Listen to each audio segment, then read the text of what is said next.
What's going on, everyone? Welcome back to another episode of the JT Sports Podcast. I'm your host, JT.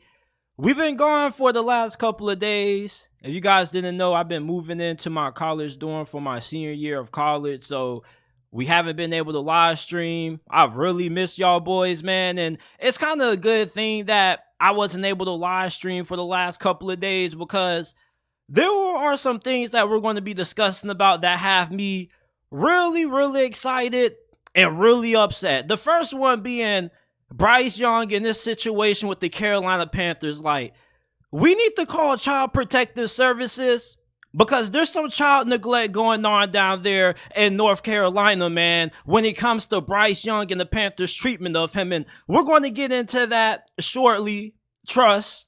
The Steelers offense, I've been liking what I've been seeing out of Kenny Pickett, Jaylen Warren, and Najee Harris. We might have a legitimate comp to see who could be the Steelers' RB1 because Jaylen Warren is pretty good.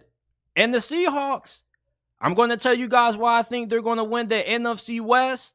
And then we got to talk college football. Graham Mertz and Florida, will they be as bad as what people think? Over under win total of 5.5. Could they surprise some people? We're going to talk about that.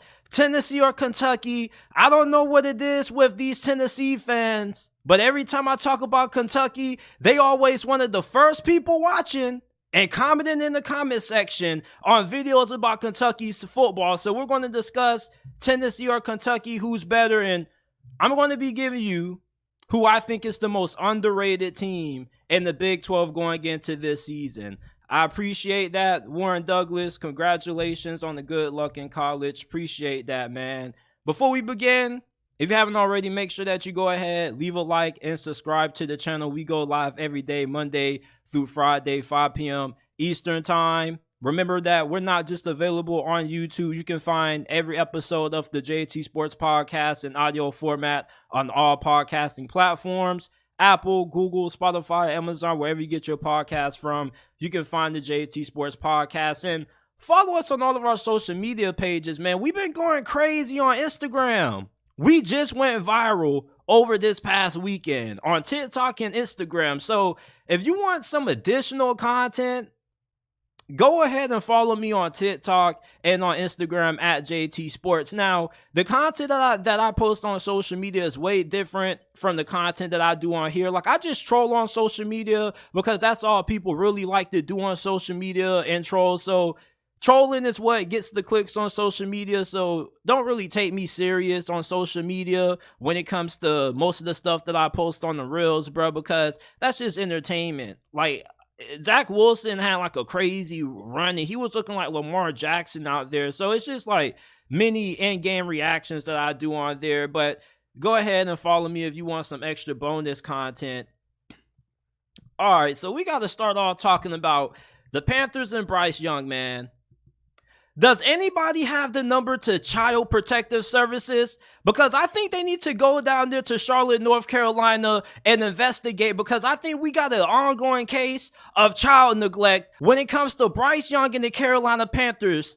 This offensive line has been god-awful for the whole entire preseason. And I don't give a damn about what starters haven't been playing, who's injured, or Kim Ekwonu, who was one of the best rookie offensive tackles in the league last year, a top 10 pick by Carolina, allowed Kayvon Thibodeau to deliver a clothesline from hell, vintage JBL style, to Bryce Young on their best drive of the game. That offensive line is terrible. I don't know what happened to the Carolina Panthers offensive line that we saw last season, but the offensive line that we're seeing in the preseason looks really bad. And I don't care who's not playing, who's injured, because when the Kim Ekwonu is allowing his franchise quarterback to get clotheslined by Kayvon Thibodeau, there were some problems. There were some concerns. And I thought that the Carolina Panthers were going to have Bryce Young in an ideal situation to succeed. You got people talking about he got to get his experience. You know, he has to go through his growing pains. That's cool. But there's a difference between growing pains and allowing your franchise quarterback to get too many welcome to the NFL hits, bruh. Bryce Young has been opposing defensive line's practice dummy in the preseason. The New York Giants, or the New York Jets, they were looking at Bryce Young as target practice, man. And this past preseason, the Giants were looking at him in the same way. They're looking at him like a practice dummy. That's how the Carolina Panthers have been treating Bryce Young back there with this offensive line. You should not be experimenting with your offensive line in the preseason when you have a quarterback who is your future, who you want to be around for the next decade to stay healthy. The biggest concern with Bryce Young coming out has been what? Durability. So why is it that the Carolina Panthers are allowing Bryce Young to get popped back there like the hits already ain't adding up? You don't want Bryce Young going into the season with already having a good amount of welts and bruises. I don't give a damn how tough he is. I love Bryce Young, and I think this brother is going to have a phenomenal career. That's if the Carolina Panthers can keep him healthy. Do y'all not remember what the hell happened to Andrew Luck?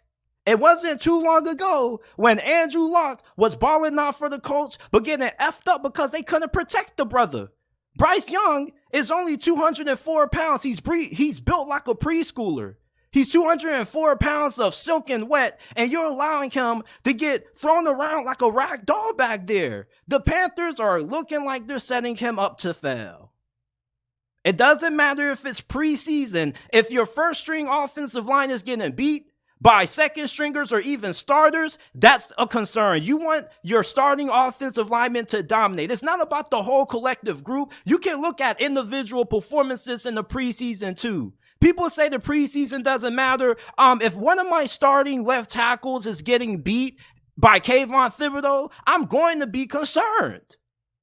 If this is the preseason, you should be dominating because it's not the same speed that the regular season is. So miss me with that. It's the preseason. Growing pains. Yeah, you know what growing pains are going to get Bryce Young? Missing in action. It's crazy how people want to have concerns about his durability, but act like the preseason doesn't matter, like the hits are just non-existent in the preseason. They all hurt the same. Getting hit in the preseason is no different from getting hit in the regular season. The hits add up, bruh. Watch the Netflix quarterback documentary and look what happened to Kirk Cousins. All throughout the season, brother was getting banged up and bruised. And Bryce Young is probably already getting banged up and bruised, and we're only 2 weeks into the preseason, man. And then these receivers, I'm not going to hold you. I think Carolina needs to make a trade for somebody. These receivers concern me just as much as the offensive line concerns me. Adam Thielen is cool, but he's like 30-something years old. He isn't really a dependable wide receiver one for you, and Carolina doesn't have a dependable wide receiver one. They don't have nobody on this roster that you can look at if you're Bryce Young when you need to make a play and you just need somebody to throw the football to bail you out. They don't have that. Jonathan Mingo is promising. Terrence Marshall is still a little promising, but you're still banking on potential. When you have a young quarterback, you would like for him to have a vet that he can depend on. And Adam Thielen, I don't know if he's the most dependable. He hasn't really been that impressive in the preseason. DJ Chark is okay, but he's just a really good deep threat. Are these really wide receivers that you can trust Bryce Young with? That they're going to be able to get open in crucial third down situations? I do like Hendon Hooker at tight end, but I mean, they just need a little bit more juice at the wide receiver position. This wide receiver position is incredibly concerning to me. And I think they're only one injury away from being S.O.S at wide receiver. They do got Laviska Shenault, but they kind of view him more as a gadget guy per se. I don't really know if these are any proven wide receivers that you can really look at and depend on. If they were to go out there and trade for an established wide receiver, or they go out and they sign like a savvy veteran, I feel like I would be a little bit more confident about Bryce Young's supporting cast coming in. You just would like him to have a proven number one, and they don't really have that. They got a lot of guys who are like low-end wide receiver 2s, wide receiver 3s, good deep threats. They don't really have a go-to. that kind of concerns me, and it's kind of evident in the preseason. It's like Bryce Young is trying to extend plays, getting outside the pocket, buying time, and guys still aren't really able to get open. And you got fools on Twitter talking about he holding the ball too long. I mean, duh. You think Bryce Young wants to be getting hit? I'm pretty sure Bryce Young can get the ball out within 3 seconds. He would, but he can't do that if nobody's getting open. Why you think he's running outside the pocket trying to buy time? It's like we just define our logic when we just want to push a narrative why somebody is a bust. It's so crazy to me. But the Panthers, I don't really like what they got around Bryce Young. And I don't even know if I even trust them to win the NFC South anymore. Like, I'm really concerned about the way the Panthers are kind of going into the start of the season, man. This is a bad way to go into the season. Your rookie quarterback is getting thrown around. It looks like child neglect back there. Your franchise left tackle just looks like he just has taken a complete step backwards, allowing Kayvon Thibodeau to give a JBL clothesline to hell to King Bryce. I mean, I don't know what the hell is going on down there in Charlotte, man, but I don't like it.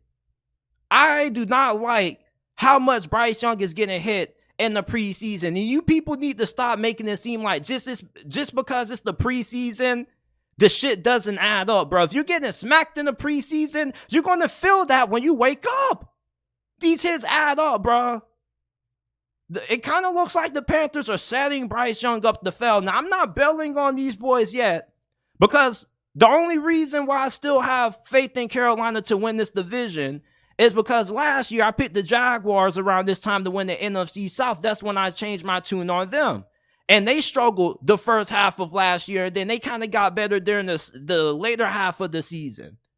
So maybe that will happen with Carolina. Maybe they will get better as we gradually progress throughout this season. But I don't like what I've been seeing from these boys in the preseason. Really disturbing the kind of hits that I've been seeing Bryce Young take or see him take. Have you seen the Pittsburgh Steelers offense in the preseason? These boys been cooking with some juice. And you can hate on Kenny Pickett all you want to. Oh, he doesn't have the strongest arm. He's not the greatest athlete. It doesn't matter. Kenny Pickett gets the job done. I don't care about how bad his rookie season looks statistically. If you watched every single game that he played in, he got better every single game. And the majority of his interceptions came the first 4 games that he played in. Pittsburgh was 8-2 when TJ Watt was healthy and when Kenny Pickett came back from that concussion. If Kenny Pickett would have started week 1 last year, the Steelers would have made it to the playoffs. You remember when we lost to the Carolina Panthers? We were moving the ball up and down the field, but Mr. Trubisky kept turning over the football in the red zone. And Kenny Pickett, he looks so much confident. And I know that seems cliche. We seem to be saying that about every quarterback that has something to prove this year. But he really does. And he looks a little bigger. Don't lie. Doesn't Kenny Pickett's arms look like they got a little bit bigger?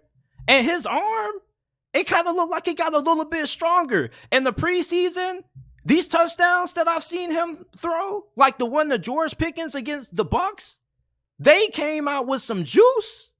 And he's been making a lot of tight window throws. He wasn't making those same amount of throws last season in tight windows. As a matter of fact, he was kind of conservative last year. This season, he just has so much more confidence in his arm strength. The fact that he's more willing to stand in the pocket a little bit longer. A big problem with him coming out of Pitt was that he didn't have enough patience in the pocket. He'll wait, one read, and just automatically flush out of that boy. Kenny Pickett is really starting to grow up. I'm nearly about to shed a tear because I was kind of shitting on Kenny Pickett when he got drafted. Y'all remember I wanted Malik Willis. Now, obviously, I look like a fool now because how Kenny Pickett's looking, but don't act like some of y'all boys wasn't talking about how y'all was rooting for Mitch Trubisky. Come on now. Some of y'all thought that Mitch Trubisky should have started all last season around this time off season. But I'm really proud of Kenny Pickett. Anytime somebody come for Kenny Pickett on any social media platform, I'm one of the first people to defend him, man. Like, I don't care if Kenny Pickett isn't a top 5 quarterback or a top 10 quarterback. What impressed me the most about Kenny Pickett is the fact that every time the game was on the line, near the end of the season, he came through in the biggest moments. And that reminds me a lot of Big Ben. Y'all remember how Big Ben was? This dude would come out, throw like 3-4 interceptions, and then the full quarter, you only down by 3 points because this fool done got on fire. That's Kenny Pickett, man. I'm proud to say that Kenny Pickett is the starting quarterback for the Pittsburgh Steelers. I believe in him. You feel me? Like, I know I kind of hated on him when we drafted him, but I believe in him. He has my full support. I have all the confidence in the world that Kenny Pickett is going to be that dude for the Pittsburgh Steelers. And I know it's the preseason, but I was looking for growth. I like what I've been seeing out of Kenny Pickett. Now, this running back situation, we might have a problem brewing here, and it's not a bad problem, but I'm going to just say this. Jaylen Warren, I don't think the gap between him and Najee is big. And Jaylen Warren, his pops just subscribed to the channel because we covered him a lot when he was playing at Oklahoma State. So shout out to Jaylen Warren's pops if you're watching this. Your boy's a baller. I mean, this dude had a 62-yard touchdown run in the preseason win against the Buffalo Bills. Jaylen Warren and Najee Harris should probably be splitting RB1 carries. And that's a good thing when it comes to Najee Harris' situation, because Steeler fans for the longest have been complaining how we just run our running backs into the dirt. You know how we ran Le'Veon his first couple of years. You saw how we did James Conner. And you see how we've been working Najee Harris his first couple of years. So Steeler fans have been looking for a good RB2. You don't have an RB2. You have 2 RB1s. That's how good I think Jaylen Warren is. He's not the same style runner that Najee is. Najee's more north and south. He does have a little bit more agility for a guy his size, and he's really good catching the ball out of the backfield. But Jaylen Warren's faster. He has more acceleration. He's more elusive. It's just really good to have 2 different style backs because it gives you a good change of pace. Change of pace back is thrown out way too loosely today. A change of pace back to me is somebody who just has a different running style than your starting running back. I think that's why they kind of call it change of pace. One guy may be slower than the other one is a lot faster. But I don't really know the definition, but all I know is that Jaylen Warren, I think he's really special. I think the Steelers got really lucky to snag Jaylen Warren up as a UDFA last year. I covered him a lot at Oklahoma State. He was a dog. So the fact that you got 2 really good running backs, this run game should be as good as it's ever been. The last time the Steelers had 2 good running backs was when they had Le'Veon Bell and D'Angelo Williams. You remember when D'Angelo Williams was filling in for Le'Veon Bell when he was suspended and he was going off? He was leading the NFL in rushing at one point. We got to have 2 really good RB1 caliber running backs on this roster. Now, unfortunately, if you're a fan of fantasy football and you got Najee Harris, you probably might want to try to shop him around. He probably will still get a lot of touchdowns because Jaylen Warren isn't going to get goal line work, but Jaylen Warren probably could get a legitimate amount of carries this year. Don't be surprised if he gets like 150 carries this year. And plus, he's just more elusive in the open field. When we look at the receivers, though, Allen Robinson is going to be a really good addition. You got to remember that getting Allen Robinson filled a big need that Pittsburgh has kind of been trying to fill for a while. They've been trying to find a big body, explosive wide receiver for a brick. Outside of George Pickens, the Steelers haven't really had a lot of success with big physical wide receivers. The Steelers have been successful at drafting smaller receivers like Antonio Brown, Emmanuel Sanders. But when it comes to bigger body wide receivers, George Pickens has probably been the most successful one they've had outside of Martavis Bryant and maybe Juju Smith-Schuster if you want to count him. But you remember the failed experiment when they signed Dante Moncrief? So you get Allen Robinson, he's going to just bring a different element to the offense, that big slot wide receiver. And then you have Deontay Johnson, who's one of the best route runners in the NFL. He can do all the dirty work inside, and George Pickens can be your big, deep threat, red zone target downfield. And we can't forget about Pat Freiermuth and Darnell Washington. Darnell Washington is a monster. People were crapping on Darnell Washington for how he looked week 1 of training camp, but he's not one of those players that looks good without pads on. This dude is a true football player. So the weapons that Kenny Pickett has to throw the football to, and with how good this offensive line looks, they're calling it the Pickett fence. The Steelers, to me, I think their offense is extremely underrated going into the upcoming 2023 NFL season. Kenny Pickett looks poised for a breakout season. George Pickens looks like he's going to be poised for a breakout year as well. The Pickett to Pickens connection is going to be worldwide this year. I'm really excited for the Steelers offense this season. The Seahawks, I think, are one of the most overlooked teams in the NFC when it comes to the Super Bowl conversation. A popular pick has been the 49ers, a team that many people believe is going to win the NFC West. But I think that the Seahawks, they might have something to say about that. The Seattle Seahawks roster is not that far off from San Francisco's roster. As a matter of fact, I think that you can make a fair argument that Seattle has a better roster than the 49ers. Do the 49ers have more talented starters than the Seattle Seahawks at certain positions? Yeah, they do.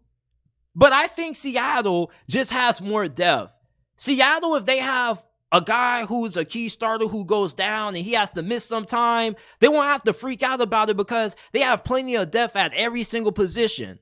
I'm super excited for this wide receiving core and what they can do this season. They were already dangerous with DK and Tyler Lockett. Now you add JSN, and you have seen what JSN has been doing in training camp to the Seattle Seahawks cornerbacks, making Kobe Bryant touch grass and pick it up, had that boy mowing lawn, and you've seen what he's been doing throughout the preseason. This is one of the most scariest wide receiving cores in the whole entire NFL, and you got Geno Smith at QB. I cannot for the life of me comprehend why some people keep thinking that Geno Smith was just a one-hit wonder. Y'all ain't learned when y'all wrote Geno Smith off last year? The dude is never going to write back. Just give it up. He had an MVP caliber season last year. He was literally the best deep ball thrower in the NFL in 2022. And his supporting cast, it only got better. This offensive line is only going to get better. Abraham Lucas, Charles Cross were the best rookie tandem at offensive tackle last year. They're going into year 2 where they both can submit themselves as top 5 players at their positions, respectively at offensive tackle.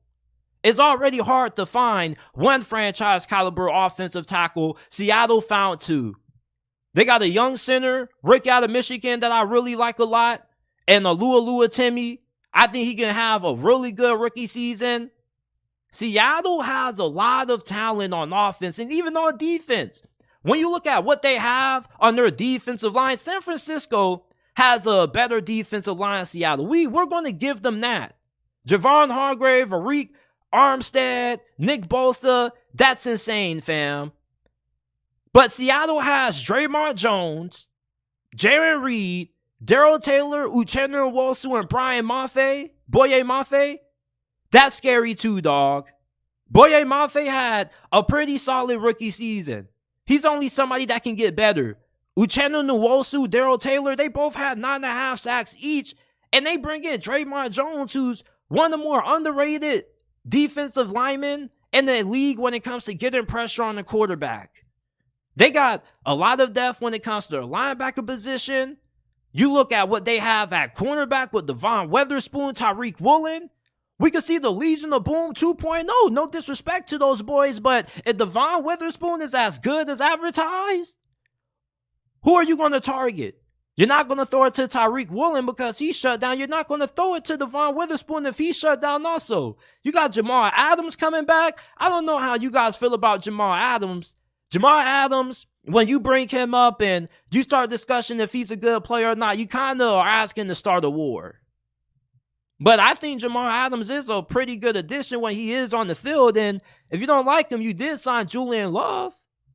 You got Quandre Diggs.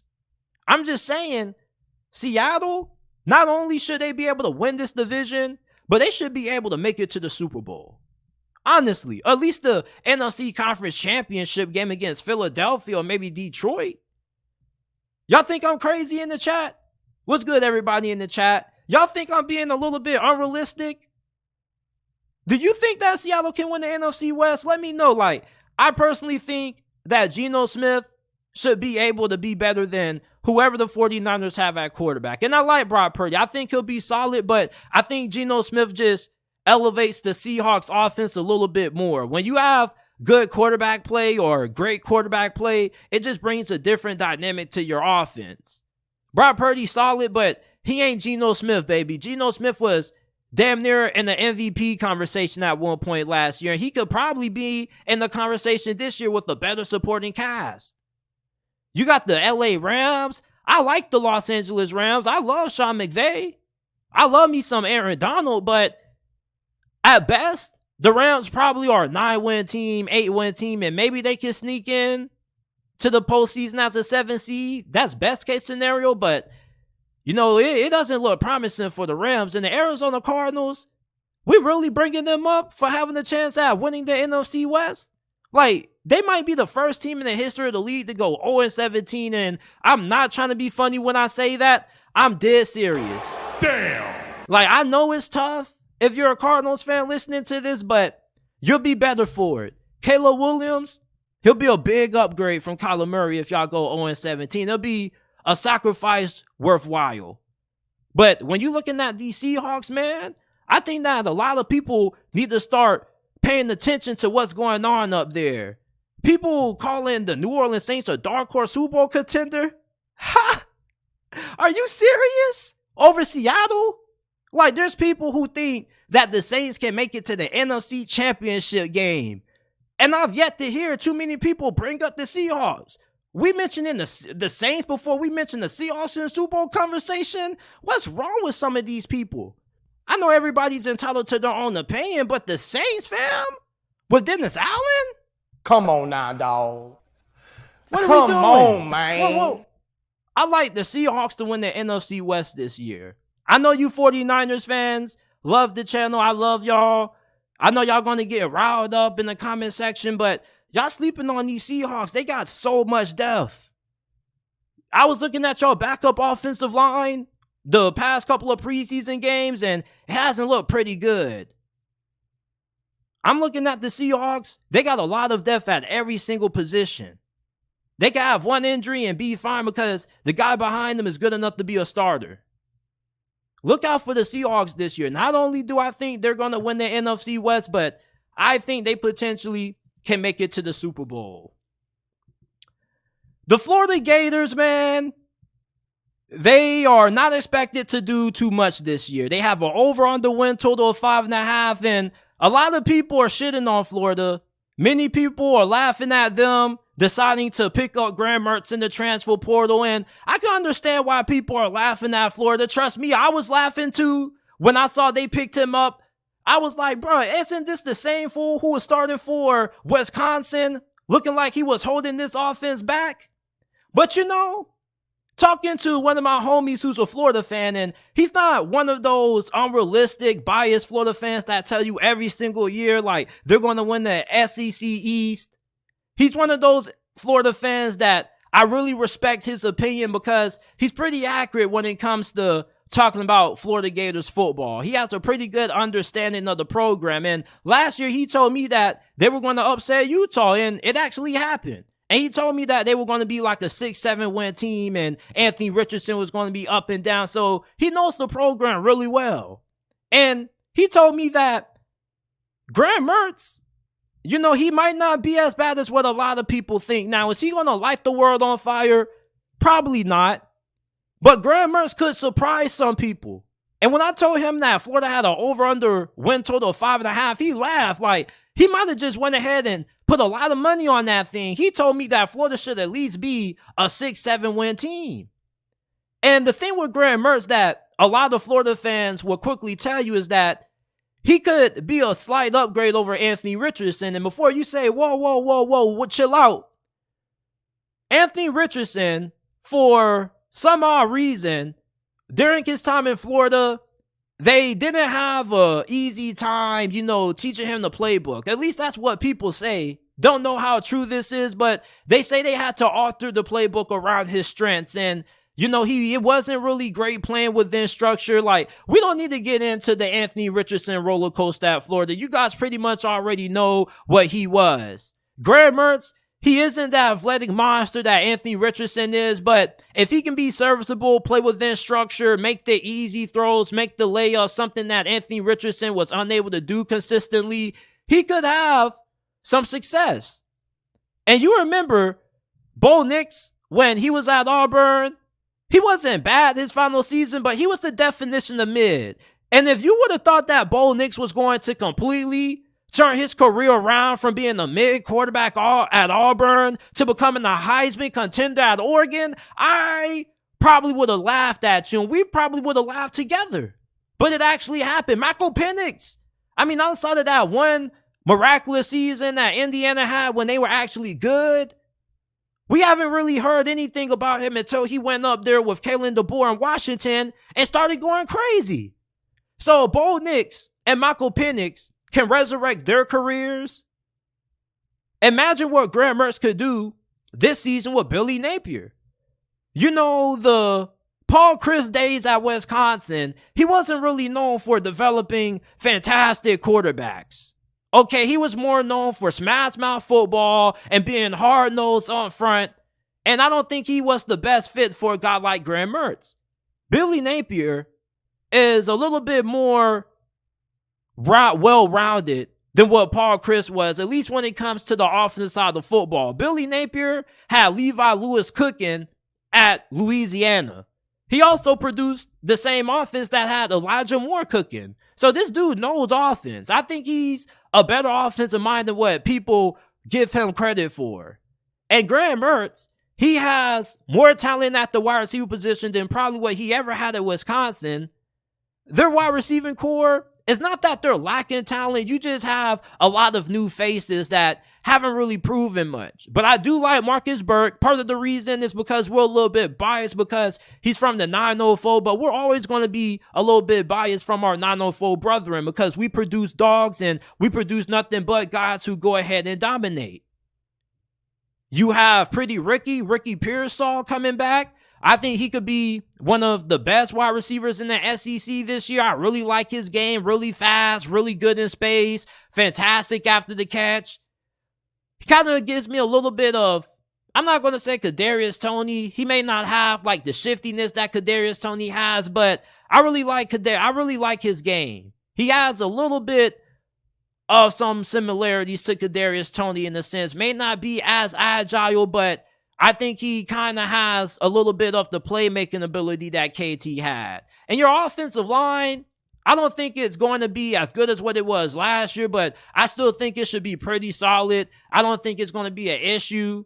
And this defense, they got Austin Armstrong as their defensive coordinator. He's one of the youngest defensive coordinators in Power 5 for a reason.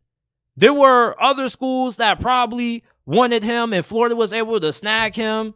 This defense has underperformed, not because they've been lacking talent, but really because they haven't had any really good defensive coordinators. Their previous DC wasn't good. You remember all those years that Todd Grantham was the defensive coordinator for the Florida Gators under Dan Mullen? Oh my goodness, let's not even talk about that. That kind of makes me want to throw up a little bit talking about Todd Grantham and how Swiss cheese his defense was.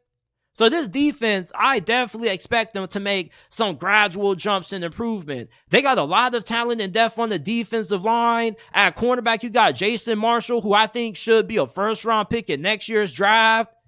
And the biggest strength of this Florida team is their running backs. You got one of the best running back duos in all of college football, and they don't get talked about enough. Everybody be talking about all these running back duos, but nobody talks about Trevor Etienne and Montrell Johnson. This is going to be a team that's not going to be dependent on having a super athletic freak at quarterback to bail you out in big moments. This is going to be a team that, their offense may be pretty boring at times. They may not have a lot of big explosive plays downfield, but it's going to be way more efficient. And if Graham Mertz can be a good game manager, take care of the football, limit mistakes, make, a couple of big throws here and there in the third and fourth quarter, then he can have a pretty successful season for the Florida Gators. Like, I know their schedule is really tough, but I kind of have a hard time seeing this being a team that wins less than 6 games. Like, I just feel they're going to find a way to get to 6 wins. Graham Mertz, you guys got to remember that with the transfer portal era, there's been plenty of quarterbacks that have been crappy, and then they go to a different school and they rejuvenate their careers. Like Hendon Hooker, I didn't know who the hell he was when he was playing for Virginia Tech. I ain't hearing Hendon Hooker until he was going crazy when he was starting for Tennessee. Like, Michigan fans never let you hear the end of it when it comes to Joe Milton. And look what he could possibly do this season. So, don't be quick to count out Graham Mertz. The transfer portal, we've seen a lot of some of college football's best quarterbacks come from different schools. I mean, look at who's the quarterback that plays for Utah, Cam Rising. He started out at Texas. And look how good he is for the Utes. And you're facing them in a couple of days. So Graham Mertz, I think he could be a pleasant surprise. Like I said, I don't think he's going to be a Heisman contender or anything like that. But I just think with him getting a fresh start, being in Billy Napier's offense, probably being a little bit of a better fit for Billy Napier's offense than what Anthony Richardson was, I think that maybe he could surprise this year. And Florida could surprise some people as well, because there are people that think that Florida's just going to be a crappy team this year. Like, you telling me you think that Florida's going to have just as bad as a record as what Vanderbilt's going to have? You think they're going to be that low in the SEC East standings this year, that they're going to be on the same tier as Vanderbilt? Man, I don't know. I don't think that low of Billy Napier, but that would be a little crazy if that happens. Before we move on, if you haven't already, make sure that you go ahead, leave a like, subscribe to the channel. Rate the JT Sports Podcast 5 stars if you're enjoying this episode. If you want to support the podcast, the best way to give us support is by giving us a 5-star review, man. We're trying to get to 100 5-star reviews before the start of the NFL or college football season. So go ahead, rate us 5 stars, Apple, Spotify, Amazon. Links down in the description down below. Or you can type in the JT Sports Podcast and it will pop up.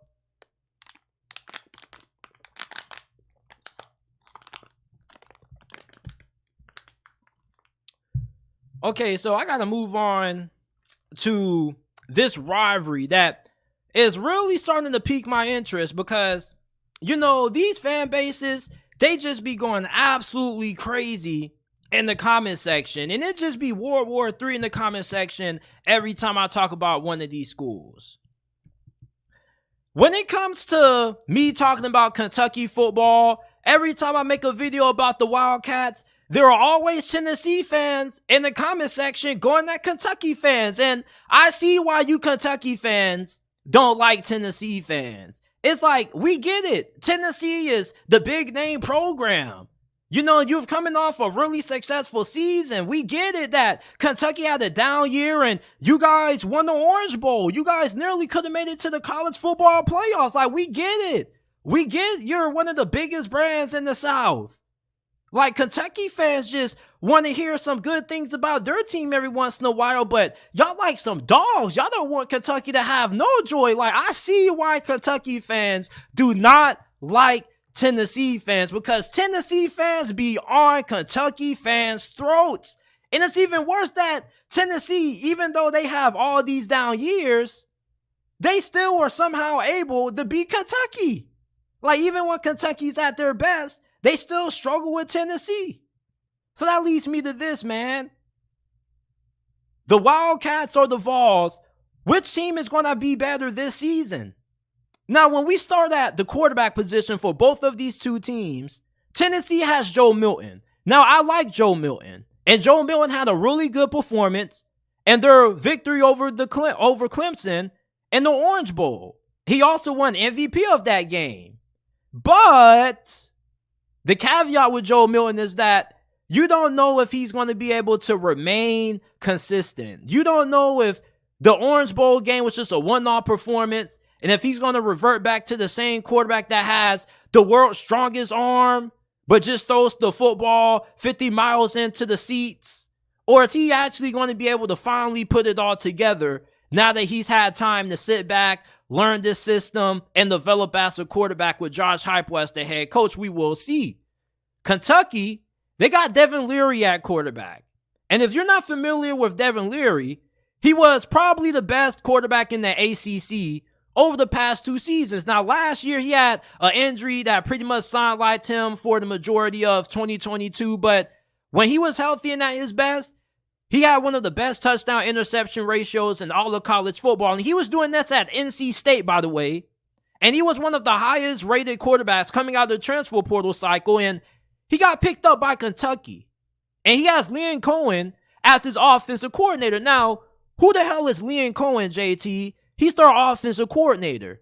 Now, the reason why you really need to pay attention to Liam Cohen, if you're a Tennessee fan, because you Tennessee fans need to know who Liam Cohen is, because you always got your nose in Kentucky's football business. You need to know about why Liam Cohen is going to be a big factor for why this offense can be really good this year. You remember that season when Will Levis was really good? This was the season that led him to having all of the preseason, the first round draft hype.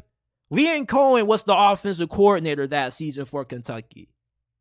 And then they had their best season ever with Mark Stoops being their head coach on the offense. And then he departed one season with the LA Rams to be on their coaching staff. And then he comes back and he's going to be able to get this offense performing at a way higher level than it was last season behind Rich Scangarello, which I don't know why they hired him, because I knew that dude wasn't a good offensive coordinator from him whiffing when he was calling plays for the Broncos. But you got to upgrade that offensive coordinator. And now that you have a legitimate offensive coordinator that's running a pro-style NFL-based offense, that's going to elevate a guy like Devin Leary, who is an upgrade at quarterback from Will Levis. Like, Will Levis, I don't know how he was ever regarded as a first-round pick, but every time the game was on the line, he always sold. I would never forget that game when he fumbled against Ole Miss, and I'm pretty sure a lot of you Kentucky fans won't forget that game neither. Devin Leary's way better with the football, and he's just a better, more polished quarterback than what Will Levis ever was.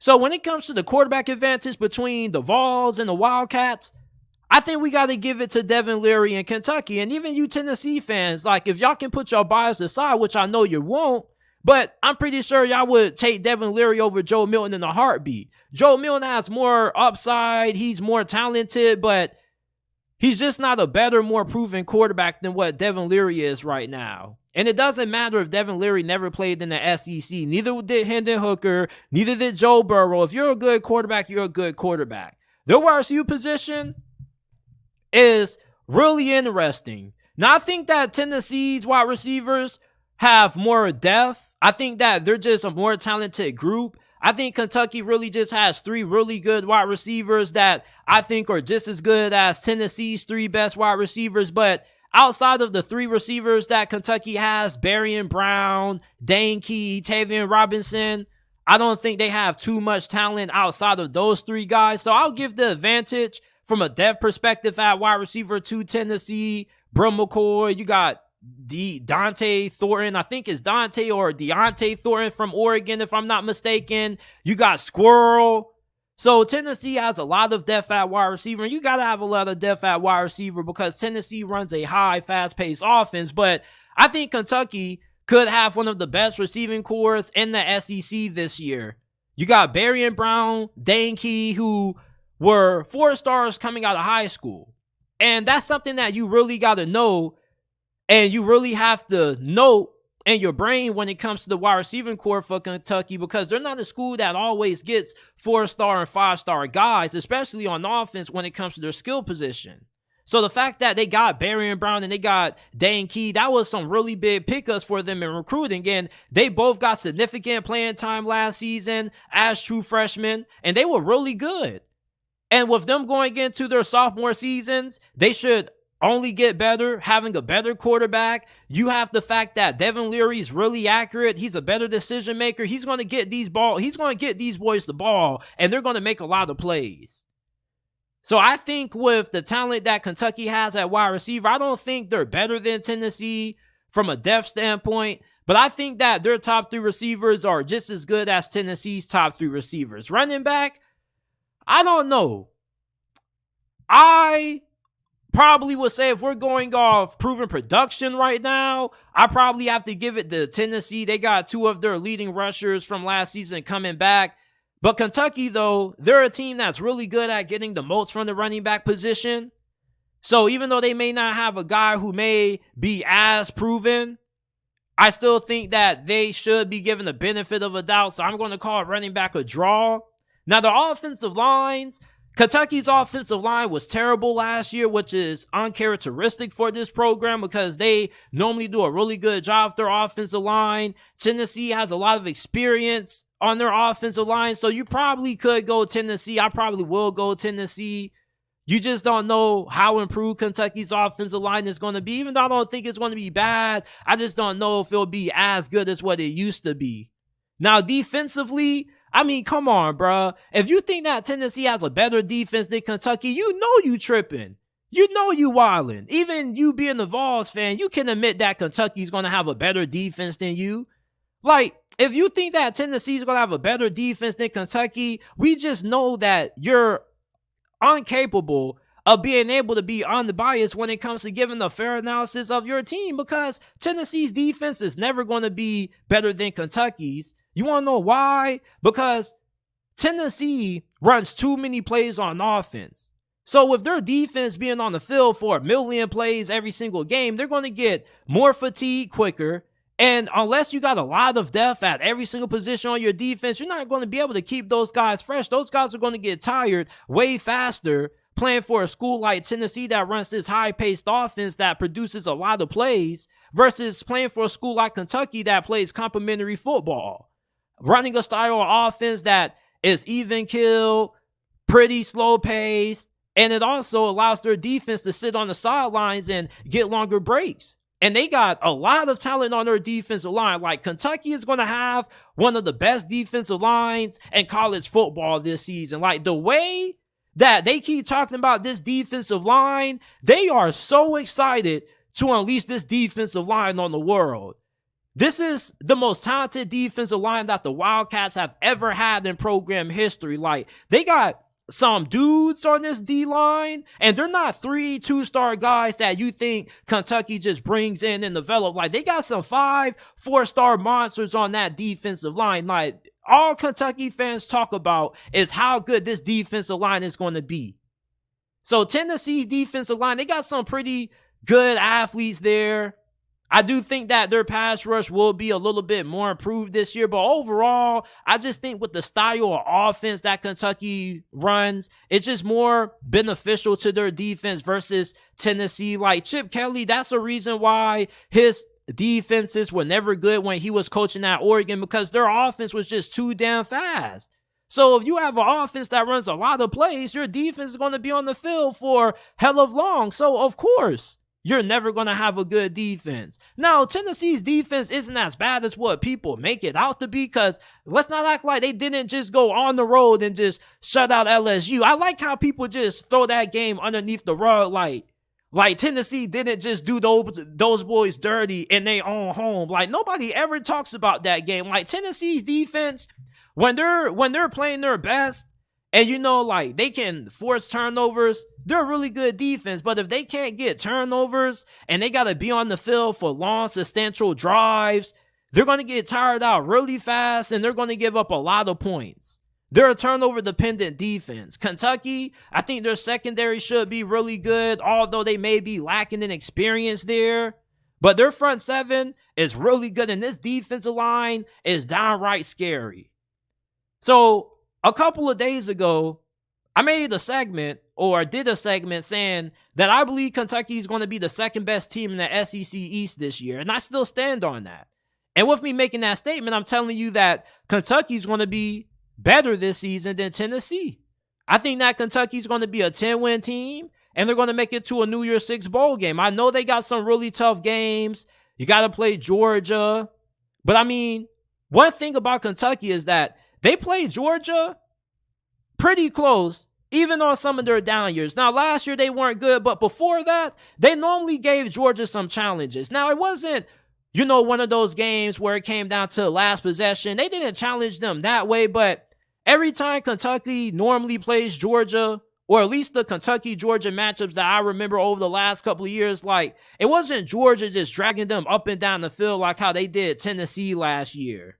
Like, it's kind of one of those games where Kentucky is able to stay with Georgia at least until halftime, and then Georgia just gradually pulls away. Because Kentucky is a more physical team than what Tennessee is. And when you're able to be physical, it doesn't matter how good your passing attack is. Like, you still got to be able to win up front.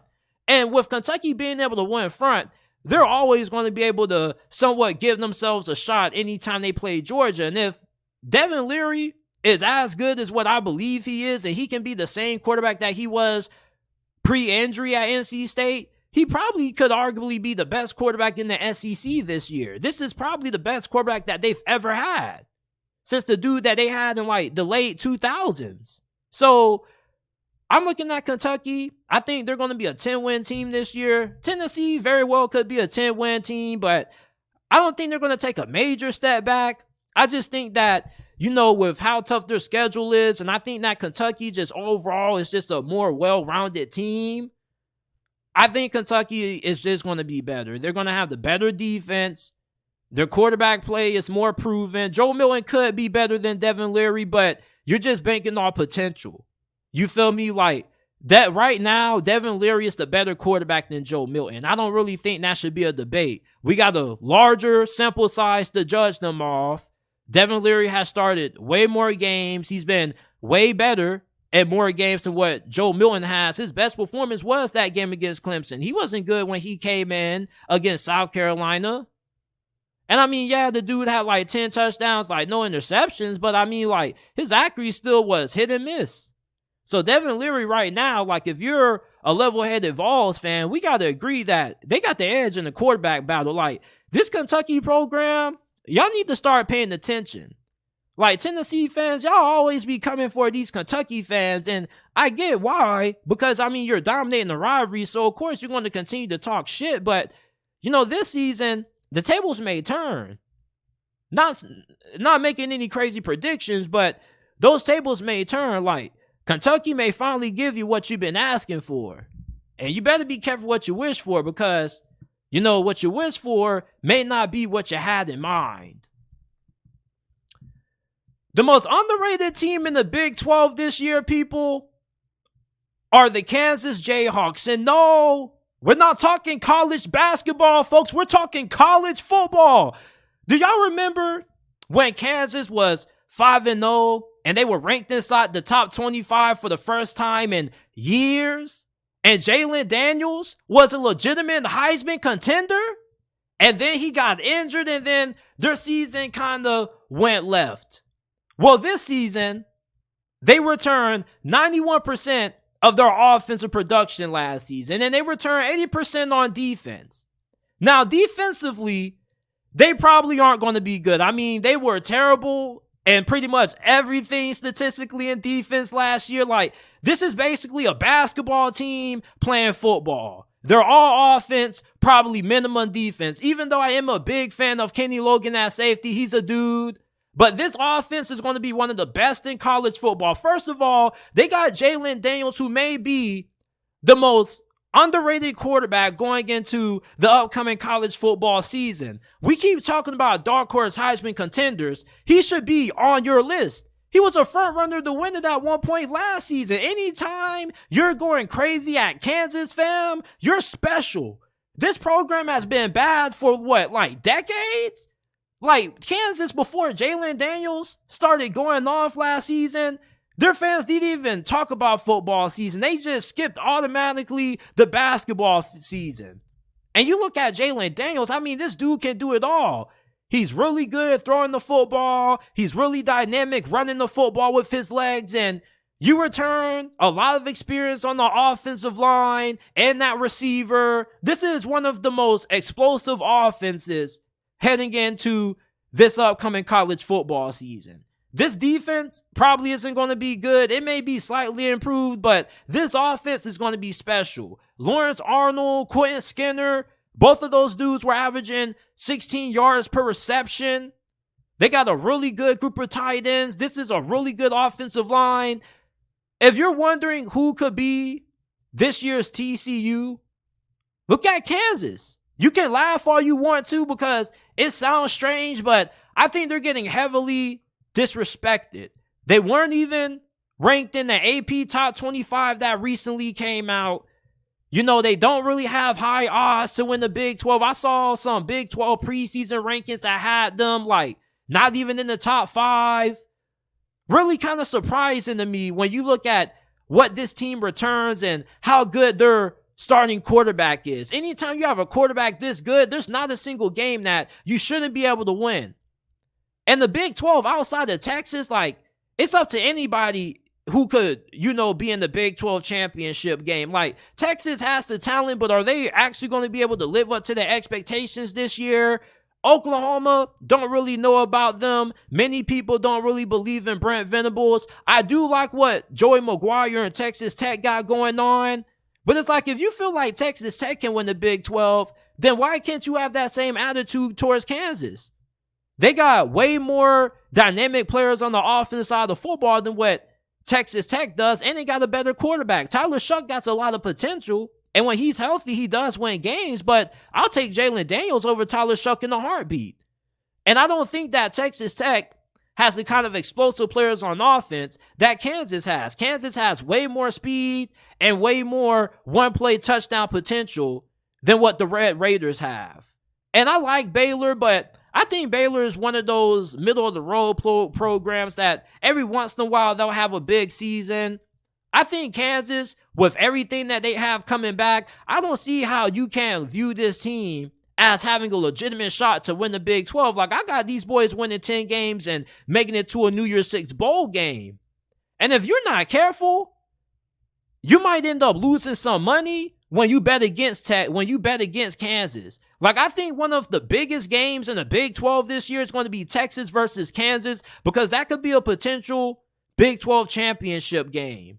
Honestly, Kansas, with what they have on offense, with their explosiveness at receiver, the fact that you got Jalon Daniels at quarterback, you got Devin Neal, like Lance Leopold, I don't know how you pronounce it, Leopold, but however you pronounce it, this Kansas program, like, they got a lot of buzz when it comes to their football program. I think they put down a lot of money on some new facilities.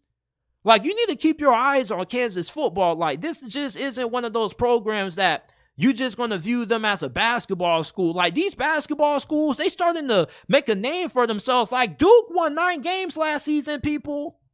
Imagine if Kansas wins 10 games, and it wouldn't be the first time Kansas won 10 games. Now, it's been a while since Kansas has won 10 games, a very long time. I was in 2nd grade the last time Kansas won 10 games in football, but this is, in my opinion, the most underrated team in the Big 12. This is a basketball team on turf. This offense is high-powered, explosive. They can beat you throwing the football. They can beat you running the football with Devin Neal. He was averaging 6 yards per carry, 9 touchdowns, over 1,000 yards on the ground.